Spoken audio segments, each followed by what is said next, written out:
Here's a list of every game I can afford to play this holiday season. City like any other, just bigger. In all seriousness, I know most of us aren't in the best financial position right now, but I'm a human being, and therefore eternally cursed to desire things beyond my means. So even though there are some amazing-looking current-gen titles still to come this year, my brain can't help but look to the future. A time when the shackles of the PS4 and Xbox One are stripped away, and both developers and gamers can enjoy the full benefits of what very well may be the biggest leap in gaming technology ever. So without further ado, here are my top 10 most wanted next-gen exclusives. I don't know what the hell this game is about. All I know is that I haven't been this intrigued to play a horror game since PT teased the now cancelled Silent Hills back in 2014. Its slow pacing and enigmatic narrative seem to indicate a horror game that's heavy on environmental storytelling and light on action, which is just the way I like 'em. The devs behind the game actually released an alpha demo on PC a few years ago, but while it certainly had interesting enemy, weapon, and environment designs, it didn't have much else. It also made me want to throw up, both in a good way because of its sickening visual style, but also in a bad way because of the camera easing, or lack thereof. Recently though, Scorn was reintroduced as an Xbox Series X exclusive, that's a lot of X's, with a marked improvement in not only visual fidelity, but also seemingly in atmosphere and scale. The game's unabashed and uncompromising H.R. Giger influence gives it some of the most unique visuals of any game announced for next gen, and I personally can't wait to finally see what the complete version of this distinctly disturbing vision turns out to be. Hopefully, the additional quality assurance of Xbox Studios means that I won't have to be playing Scorn with a bucket at the ready at all times. Just, you know, most of the time. Oh, what the f***? Ever since its debut, Ratchet & Clank has always been the first game out the door to showcase the technical potential of Sony's console, and this generation is no exception. Whenever a new iteration is released, you'll hear people say it's like playing a Pixar movie, and for good reason.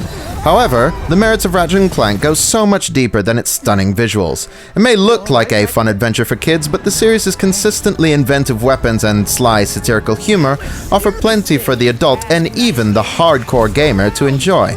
I personally can't wait to see what new hijinks the robo-supremacist Dr. Nefarious and the idiotic yet somehow idolized Captain Quark get up to in a time where their larger-than-life personalities seem more believable and relevant than ever. What's really interesting about this game in particular, though, is how it seems to be utilizing the next-gen console's high-speed SSDs. One of the biggest promises of the next generation is the idea that load times will be a thing of the past. And as of the time of this recording, Ratchet & Clank Rift Apart is the only game that has demonstrated that idea in action.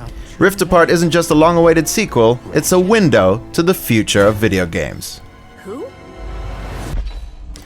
I play Arkham City to feel like Batman. I play Ghost of Tsushima to feel like a samurai, and I play Forza Motorsport to feel like a professional racer, even though I have no intention of actually becoming one in real life. That's why I love the Forza franchise in particular. I like to have just enough realism in the handling to immerse myself in that fantasy, but not so much that I have to be able to get round Brands Hatch in real life before I can actually do it in the game. And Forza strikes that balance perfectly for me. Recently though, while the Horizon series has been consistently excellent over the past generation, the Motorsport series has been anything but consistent. Forza 6 is actually one of my favorite entries in the series, adding night racing and rain to the formula. However, Forza Motorsport 7 is my least favorite entry in the series, as it adds several needlessly complicated mechanics, some of which were designed to encourage microtransactions, which were mercifully removed from the game. What excites me about the next-gen Forza game, simply titled Forza Motorsport, is the prospect of a return to form for the series. All it really has to be is as good as Forza 6 with a next-gen makeover, and I'll be satisfied. However, knowing Turn 10, there's probably a lot more to it than that, and like every entry in the series, for better or for worse, there will probably be a huge addition to the formula. I'm keeping my fingers crossed that this time it is indeed for the better. Suicide Squad has come a long way since the 2016 movie. With the sharp, witty writing of the Harley Quinn animated show, the amazing action of the 2020 Birds of Prey film, and the news that beloved director James Gunn will be helming a soft reboot, DC's all-star villain franchise refused to jump into the hole it dug for itself. In 2022, this ragtag crew will even have their own game developed by Rocksteady, the team that redefined both superhero games and the beat-em-up genre with the Batman Arkham series.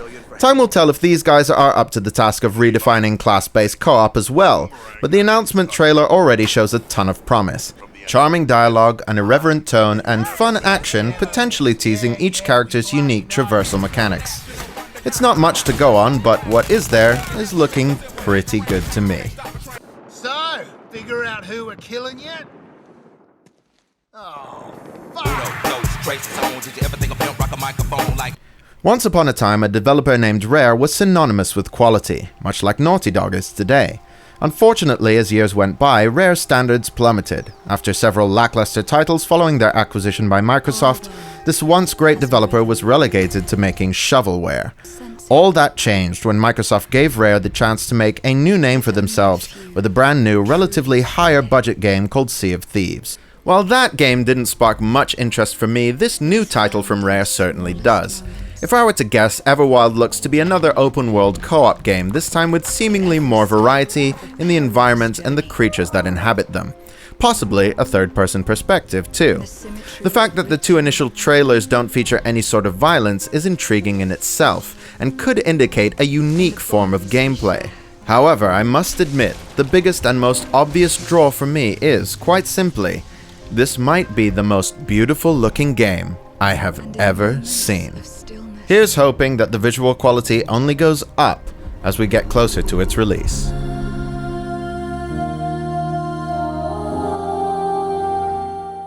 If you've played the Forza Horizon games, you'll know how seemingly obsessed with quality Playground Games is.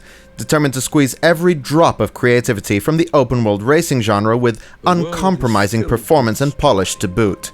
The Forza Horizon series has completely decimated its competition, even surpassing its long-running parent series in terms of popularity. The prospect of this new Fable game even coming close to doing the same for the open-world RPG genre is frankly mouth-watering, but it's also an astronomically tall order for a newly formed secondary team. If Playground Games can live up to its own ridiculously high standards, the new Fable game won't just be the best game in the series, it might even be one of the best RPGs of the generation. But yours has yet to be written.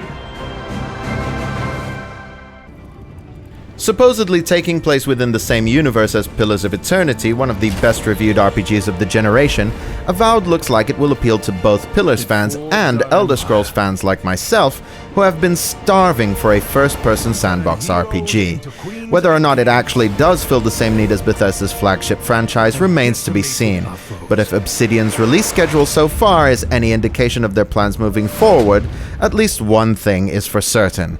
Unlike The Elder Scrolls 6, Avowed might actually arrive before my grandchildren die of old age. Our sins have borne. Horizon Zero Dawn is one of the most unique games in Sony's first-party roster. It simultaneously sated my thirst for deep sci-fi and high fantasy by making every effort to make the larger-than-life believable. And yet, this concept only served as a base for a personal journey about an outcast trying to prove her worth to the world that shunned her. The post-apocalyptic world Guerrilla Games has built, where new human civilizations thrive in the ruins of the world we know, is one of the most inspiring video game environments I've ever explored. The dinosaur-like machines that roam the land make for some of my favorite enemies in any game. And then, of course, there's Aloy, a red-headed firebrand that brings reason and understanding wherever she goes, while her enemies fall victim to their own misguided beliefs. Truly, she is the hero we need right now. What's so great about this series is that these features are woven into Horizon's DNA. So it's a fair bet that I'll enjoy the sequel at least as much as the first game. On top of that, the ability to explore underwater environments, new machines, and these cool-looking human enemies all seem like natural additions to the formula. And I, for one, can't wait to take Aloy on her next epic journey. Insomniac Games really went above and beyond the Call of Duty when it came to making a Spider-Man game. Not only did they deliver the satisfying web-slinging fans were looking for, they also managed to weave one of my favorite Spider-Man stories ever. The game brought together some of the best elements from Sam Raimi's Spider-Man 2, Marvel's Ultimate Universe, and even fixed a ton of problems I personally had with the original Earth 616 universe. Because of this, Insomniac's newly revealed Miles Morales game honestly doesn't have to do much to satisfy me. All the game needs is to have the same combat and traversal mechanics as its predecessor, a fresh coat of next-gen paint, and a story that takes you on an emotional journey that does justice to this beloved character. Miles Morales has been compared in length to Uncharted: The Lost Legacy, which despite being a side story was around 7 hours long, similar in length to the first Uncharted game or all of Spider-Man's DLC content combined. If this is indeed the kind of package we can expect from the game's main story, not including the optional side missions, then Sony truly has a killer exclusive when the PS5 launches this holiday.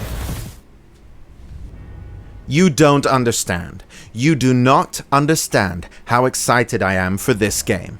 I actually got frustrated watching people react to this trailer because no one gasped and screamed and punched the air in elation like I did.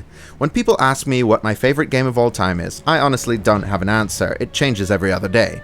But if you were to ask me what my favorite series of games is, it's Hidetaka Miyazaki's Soulsborne series. Hands down, no contest, and this is the game that started it all. People often refer to Demon's Souls as the game that brought satisfying difficulty back to mainstream gaming, but honestly, it is so much more than that. Demon's Souls is the game that redefined melee combat forever. It's the game that proved the value of environmental storytelling and obfuscated narratives. Now this beautiful triumph of an RPG is being remade from the ground up by Blue Point Games. Holy shit!